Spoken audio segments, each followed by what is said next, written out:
প্রায় 14,041 কোটি 21 লাখ টাকা ব্যয়ে 8 প্রকল্প অনুমোদন দিয়েছে জাতীয় অর্থনৈতিক পরিষদের নির্বাহী কমিটি একনেক। বুধবার সকালে সচিবালয়ের মন্ত্রী পরিষদ বিভাগের সভাকক্ষে প্রধানমন্ত্রী তারেক রহমানের সভাপতিত্বে অনুষ্ঠিত সভায় এসব প্রকল্প অনুমোদন দেয়া হয়। সভায় 9টি উন্নয়ন প্রকল্প উঠলেও আলোচনা পর্যালোচনা শেষে 8টি অনুমোদন পায়।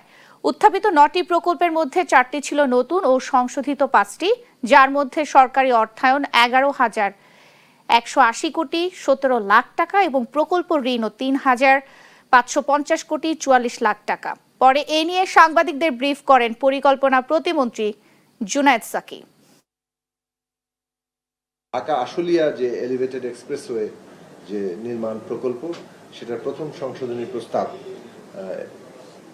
আগেই হয়েছিল, সেটা দ্বিতীয় সংশোধনী প্রস্তাব আজকে অনুমোদন করা হয়েছে। এবং এর পরে যে আমাদের আরো দুটি প্রকল্প আজকে অনুমোদিত হয়েছে, সেটার মধ্যে একটা হচ্ছে যে গ্যাসের কূপ খনন, সেটা একটা মূল্যায়ন কাম উন্নয়ন কূপ বেগমগঞ্জ 5 এবং দুটি অনুসন্ধান কূপ বেগমগঞ্জ 6 ও সুনেত্র 2